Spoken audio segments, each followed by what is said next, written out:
Kalau nyebutnya Abdul Fattah Al-Akbar Sayyidina Nurul. Ini adalah memerintah 1478 sampai 1518.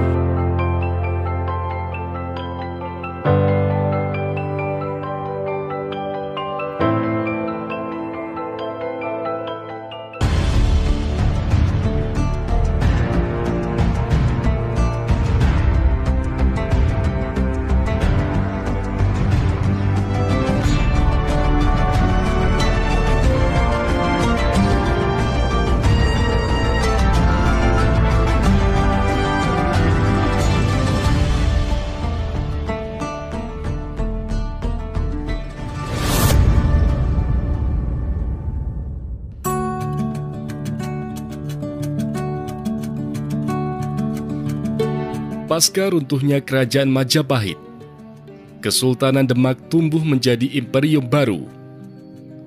Sebagai pelanjut Majapahit yang mampu menyatukan seluruh pulau Jawa, Kesultanan Islam Demak berdiri secara independen pada tahun 1482 Masehi. Sebagai penguasa tertinggi, Sultan Fatah dibantu oleh para wali. Sultan Fatah mulai mengadakan perubahan tata kelola administrasi kenegaraan. Sempat timbul perbedaan pendapat di antara para wali songo. Perbedaan pendapat itu menyangkut masalah taktik dakwah. Pihak pertama menghendaki dimulainya babakan baru pemurnian ajaran Islam yang dipelopori oleh Sunan Giri dengan para pendukungnya Sunan Ampel dan Sunan Derajat. Sebab Sunan Giri khawatir umat memeluk agama Islam dengan ajaran campur aduk yang dapat merusak iman dan amalannya. Di pihak lain, menilai belum waktunya, sehingga masih diperlukan taktik dakwah Islam dengan cara lama, melalui pendekatan budaya. Asalkan dasar dan asas prinsipil ajaran Islam sudah merasuk ke dalam jiwa mereka, pasti mereka tidak akan tergoyahkan imannya, yang dipelopori oleh Sunan Kalijaga dengan pendukungnya Sunan Bonang, Sunan Kudus, Sunan Gunung Jati, Sunan Muria, yang berpedoman pada Ud'u ila sabili rabbika bil hikmah wal mau'izatil hasanah wajadilhum billati hiya ahsan. Karena itu, jangan dipaksakan dulu. Pihak pertama yaitu kelompok Sunan Giri, pada umumnya terdiri dari kalangan ningrat dan hartawan. Sedang kelompok Sunan Kalijogo terdiri dari rakyat jelata dan abangan.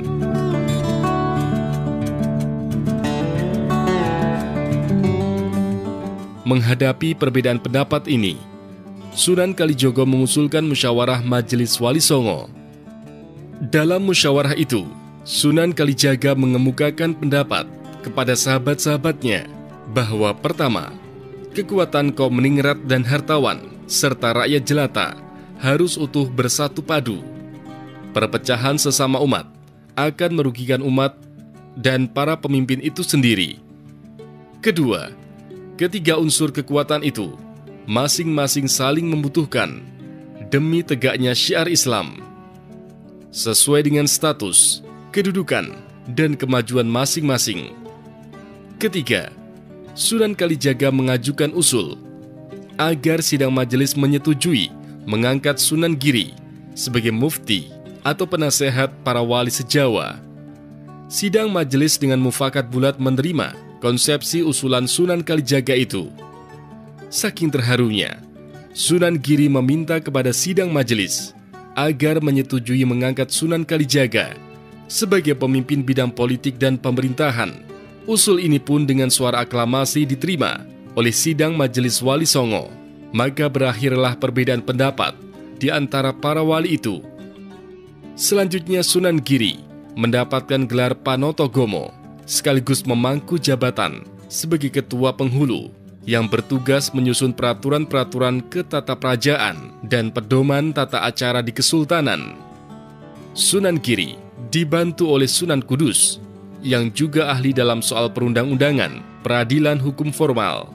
Beliau merumuskan masalah siasah, jinayah yang meliputi had, kisos, takzir, termasuk perkara zina dan aniaya, akdiyah atau perikatan, kontrak sosial, syahadah atau persaksian, termasuk perwalian, masalah imamah atau kepemimpinan, dan lain sebagainya.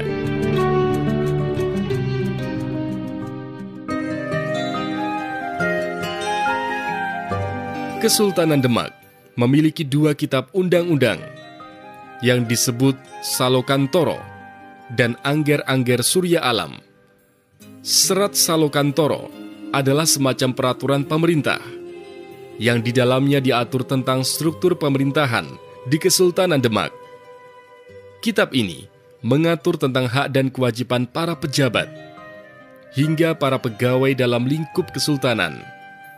Sebagai contoh, di sini diatur tentang posisi para wali, di antaranya sebagai ngiras kinaryo pepunden atau jaksa kang mengku perdata, atau bisa diartikan sebagai dewan pertimbangan dan pengawas, atau sebagai jaksa penjaga undang-undang. Para wali bertugas mengawasi kinerja sultan dalam memegang mandat menjalankan roda kepemimpinannya.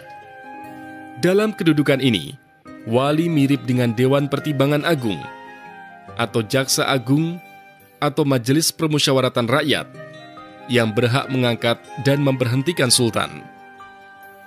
Sementara itu, Angger-Angger Surya Ngalam adalah Undang-Undang Kesultanan Demak yang berisi ketentuan hukum perdata, pidana, dan hukum acara yang bersumber pada tata hukum Islam.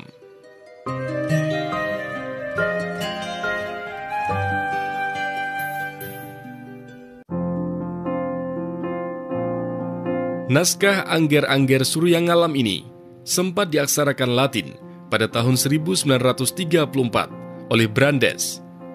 Dalam pembukaan undang-undang itu disebutkan bahwa Sultan Surya Ngalam di Keraton Aripullah, negeri Adilullah, menceritakan Prabu Titi Jagat dari Ngatasangin membentuk badan yudikatif dengan menerapkan hukum Allah yang berlandaskan keadilan, kejujuran, dan kebenaran.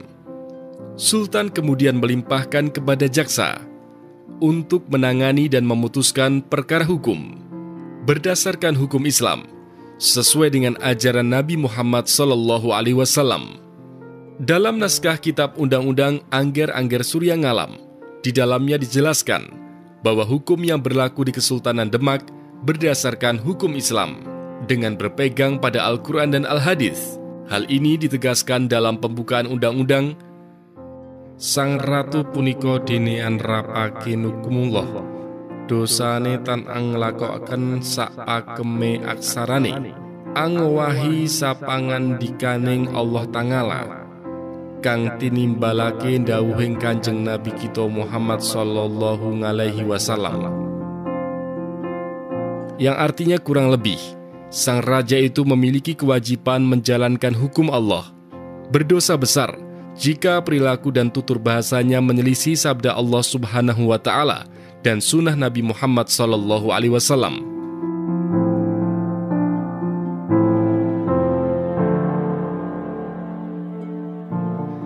Pada bagian berikutnya, undang-undang ini mengatur mengenai lembaga peradilan dengan menyebutkan aturan berperkara di pengadilan, tugas, syarat, wewenang, dan larangan-larangan bagi jaksa atau hakim, prosedur peradilan dan perlindungan bagi tersangka atau terdakwa, syarat-syarat saksi, di mana waria tidak boleh menjadi saksi, bukan saudara dan saksi yang ragu-ragu dan lain sebagainya.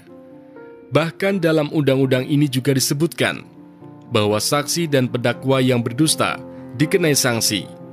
Tidak hanya itu, pihak-pihak yang terkait dengan perkara, yaitu penggugat, tergugat, terdakwa, dan saksi, apabila tidak hadir di pengadilan tanpa alasan yang jelas atau membangkang, maka akan dikenai sanksi denda sejumlah besaran yang ditentukan.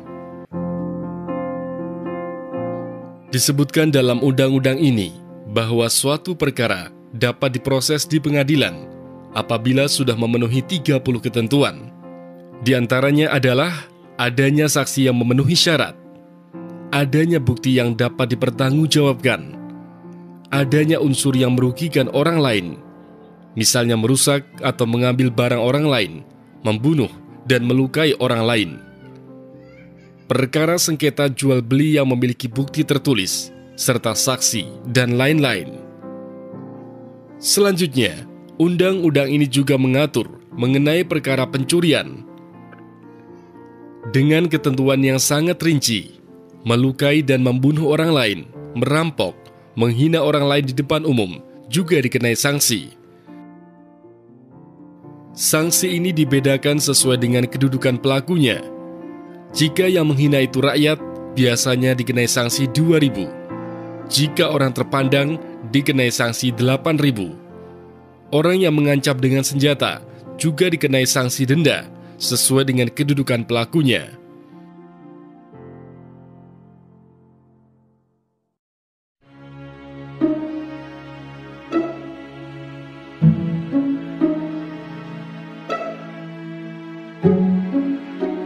Rahmat Abdullah dalam bukunya Sultan Fatah, Raja Islam pertama penakluk Tanah Jawa, secara lebih sederhana menyebutkan bahwa kitab Angger-Angger Surya Alam ini secara umum terbagi menjadi 19 pasal, yaitu peraturan umum tentang bebasnya anak di bawah umur 10 tahun atau yang belum balik dari hukum, dan ketentuan tentang hal-hal yang berkaitan dengan denda. Astodusto, hukuman yang menyangkut 8 jenis tindakan melukai dan membunuh orang lain. Hukuman bagi orang yang melukai orang lain adalah denda. Jika korbannya sampai mati, maka pelakunya akan dihukum denda yang lebih besar, bahkan hingga dihukum mati atau kisos. Kawulo, atau hukum tentang aturan hamba sahaya atau budak, menyangkut asal-usul dan perlakuannya. Astocorah, atau hukum yang menyangkut 8 jenis pencurian, dengan hukuman mulai denda, potong tangan, potong kaki, sampai hukuman mati atau hudud.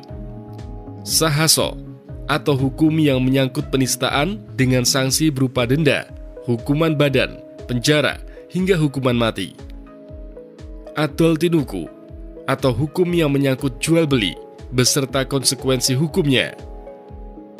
Sando, atau hukum yang menyangkut masalah pegadaian, atau hukum masalah hutang piutang.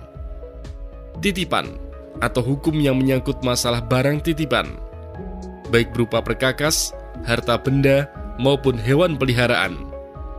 Tukon, atau hukum yang mengatur tentang peraturan mas kawin yang dinilai dari jumlah, pengembalian oleh pihak wanita apabila terjadi pembatalan.